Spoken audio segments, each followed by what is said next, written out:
So we've so far talked about the fact that the heat equation or the conduction problem can be specified as a differential equation.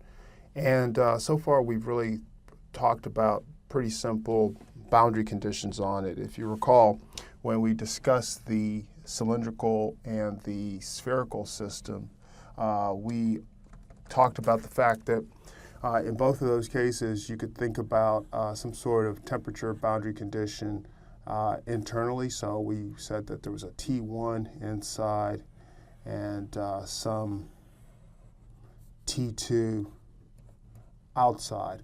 Well, these are specified. These are boundary conditions for differential equations. So before we can actually get the full temperature distribution, it's important for us to understand what the boundary conditions are. And so we're going to look at different types of boundary condition choices that can be used in conduction problems.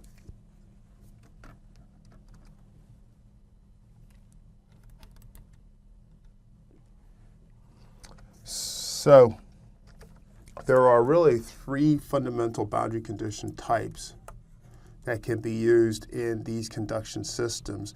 And we can really mix and match these different types of conditions. So if we talk about the simplest system that we can probably pose, which would be a one-dimensional conduction process within a wall or slab, let's remember what we have talked about in terms of how this formulation proceeds. So by doing an energy balance, so let's think about, for the case of steady state, no internal generation, we look at the possibility of having some differential thickness delta X section within this system. We understand that the amount of heat that's transferred across the X interface is going to be the same as the amount of heat that passes through the X plus delta X. So this is, again, differentially thin. So if Qx is a constant,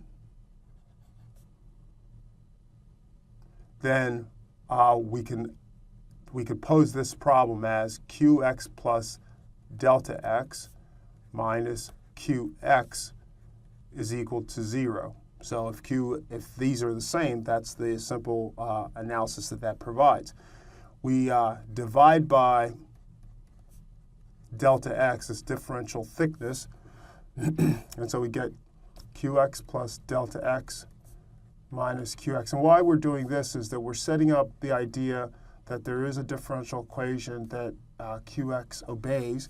Not surprisingly, in the limit as delta X goes to 0, this becomes the definition of the derivative, and it says that dq, we'll leave the subscript x off, dx is equal to 0.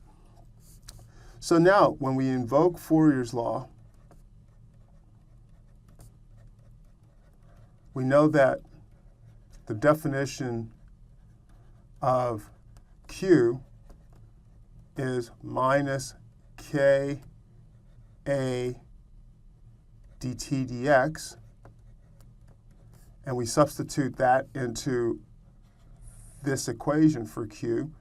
As you see, what we get from that process is that d dx of minus Ka dt dx is equal to 0.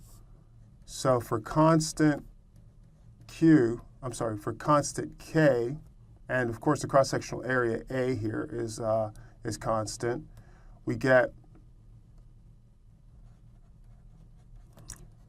d squared t dx squared is equal to 0. So that's a differential equation. It's a very simple differential equation, but it's a differential equation. And the second order differential equation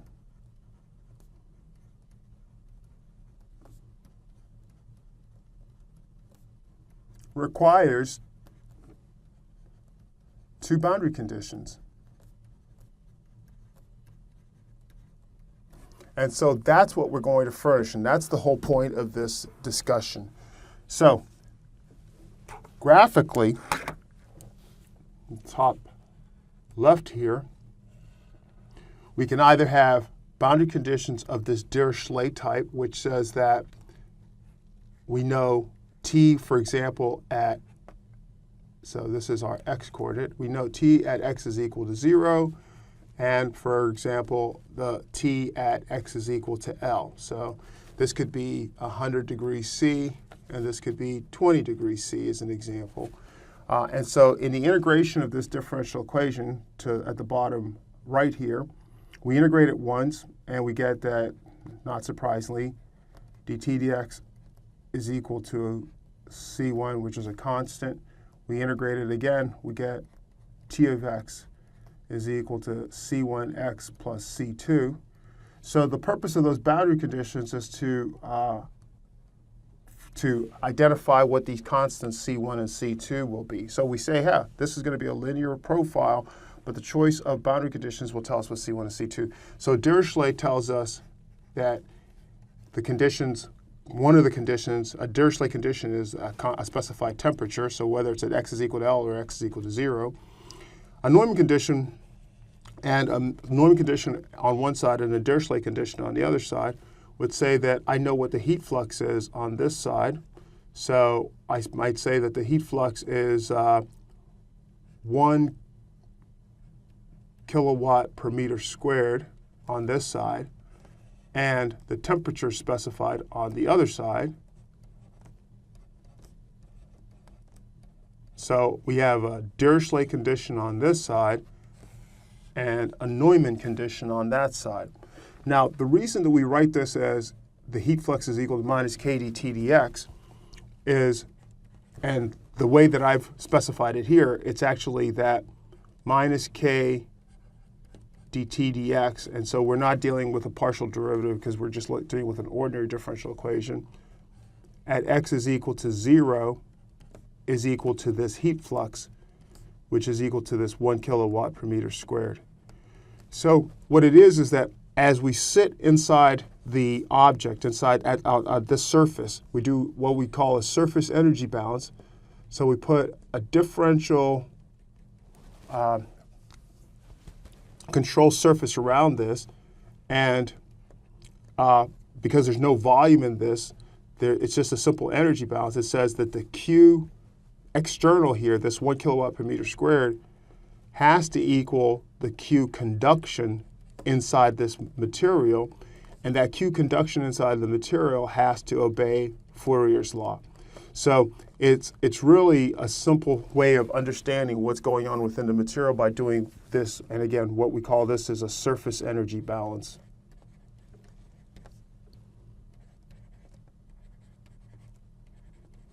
Okay?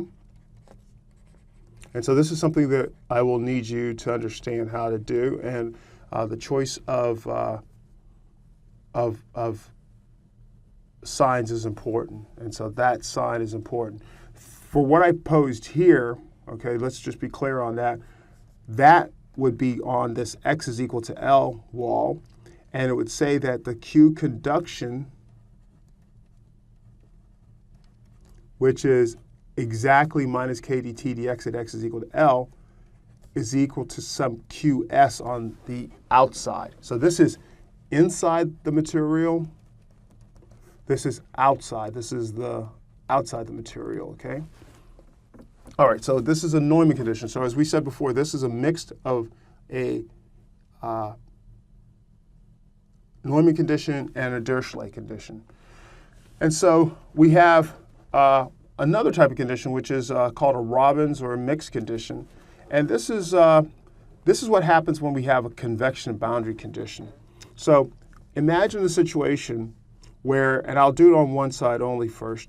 Imagine that I have a fluid now at 100 degrees C. There's a heat transfer coefficient between the fluid and an adjacent wall, for example, of 10 watts per meter squared Kelvin. Here's the wall of this slab. Here's the other wall. And I have such a high heat transfer coefficient on the other wall that I can force a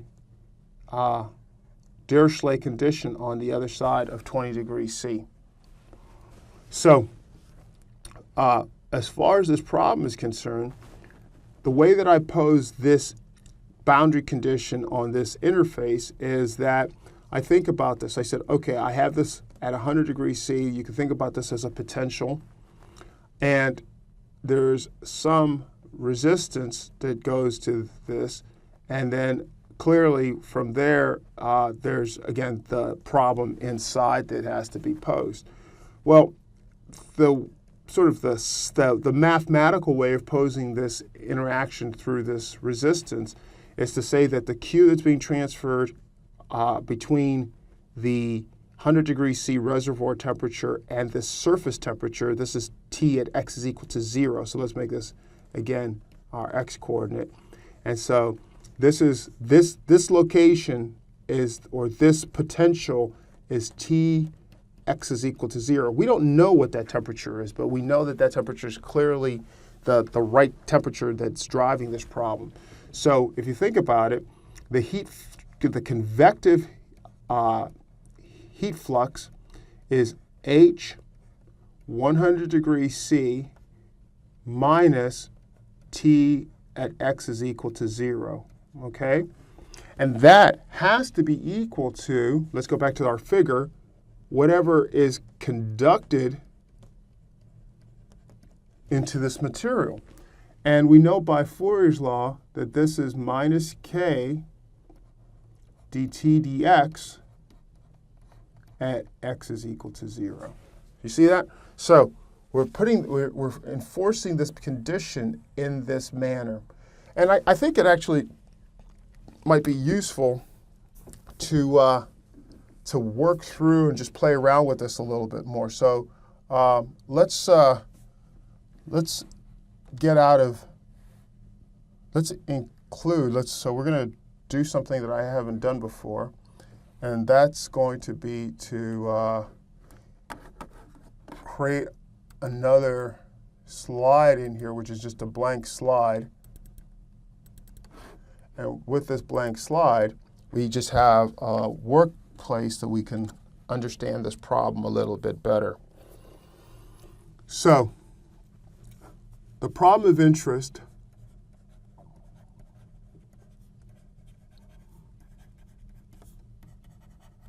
is this conduction analysis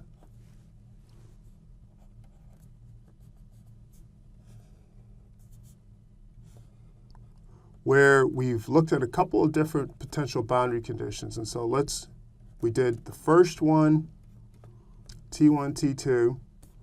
We said that through our integration, we had T of x is equal to C1x plus C2.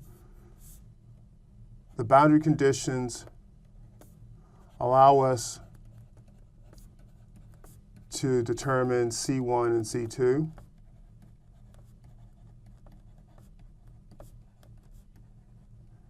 And so the simplest case is we say T1 is equal to C1 times 0, because x is equal to 0, plus C2.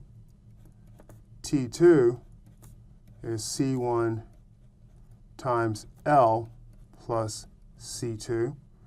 So we see that, even sort of trivially, that C2 is equal to T1, and that C1, as a consequence, so we see that from this relationship, and as a consequence, C1 is equal to T2 minus C2 over L, which is just T2 minus T1 over L. Our temperature distribution, T of x, is equal to T2 minus T1. We can think about this as, for example, x over L plus T1. Okay? And it's not surprising, that form. I mean, sort of a simplification of the way you can think about it is just that T of x minus T1 over T2. It's just an interpolation formula because we know it's a straight line, is equal to x over L. And the other boundary conditions sort of fall out the same way. And so we looked at the case that we had a specified Q. I'm going to call it Q0, and let's just say T2 over here. Similar issues hold. In this case, we are still trying to find T of C1 and C2, but in some sense, we know things that help us in terms of this. We've talked about the fact that we can pose this problem as Q0 is equal to minus K dt dx at x is equal to 0. Remember, that was because of our surface energy balance on the left wall. Make sure that we're clear about our labeling here. So based upon that, it says that Q0 over K is equal to minus dt dx, which, if you think about it from what we have here, dt dx is C1, so this is minus C1. Okay, do you see that? Because all we're doing is taking the derivative of the original expression.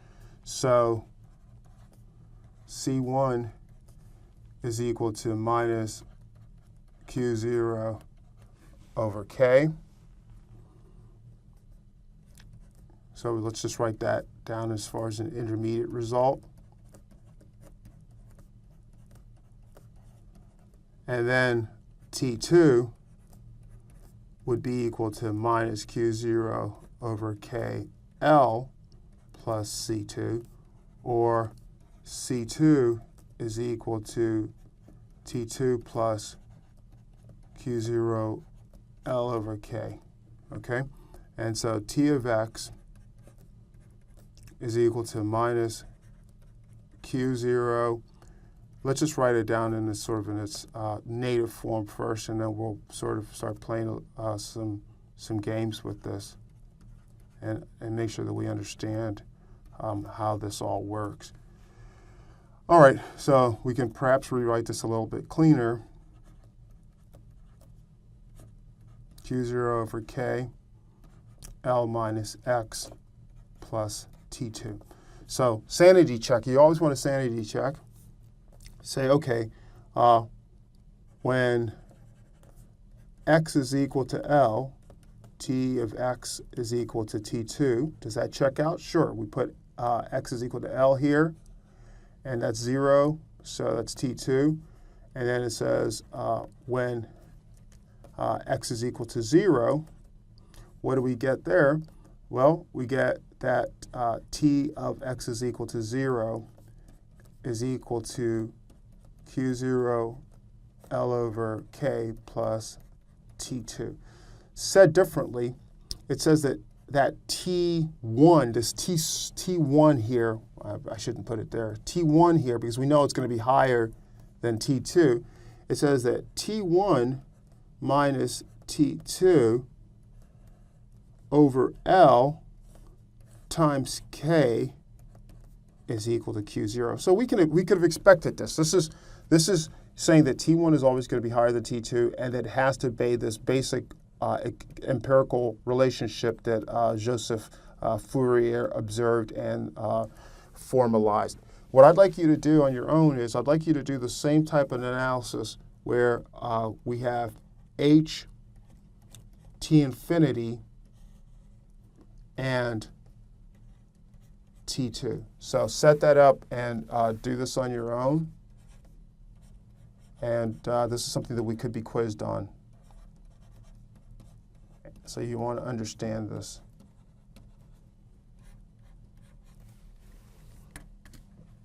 Okay.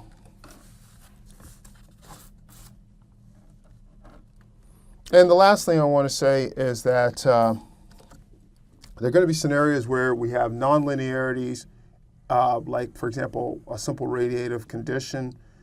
This is not amenable to an analytical solution. So this is something that might be done using a computer program.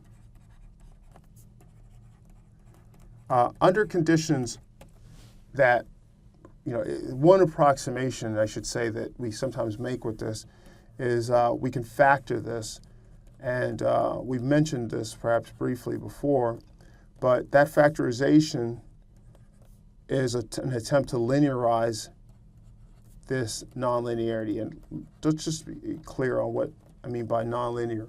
So this is an equation that's linear in t. For example, this is t and its derivatives. But on the right-hand side, this t to the fourth constitutes a nonlinearity. So it's a completely different function. And so that's what we mean by the nonlinearity there. But the factorization that we might explore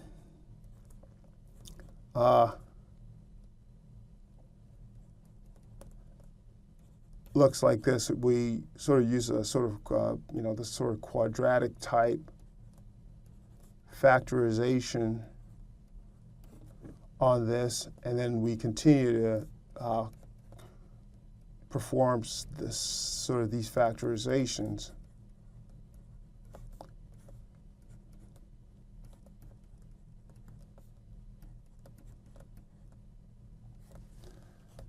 And arrive at something that looks like a simple delta t formulation.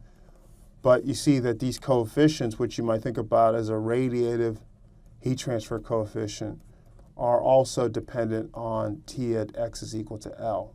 And obviously, T environment. So the point is that in real problems, when you may have, for example, a radiative flux condition, high temperature problems otherwise, and this might be something that might be done iteratively, where you, in some sense, guess a value of T is equal to L and see what the effect is on the heat transfer rate and then update it, or use a nonlinear solver. And when we talk about computational issues, we'll look at this in a little bit more detail. Okay.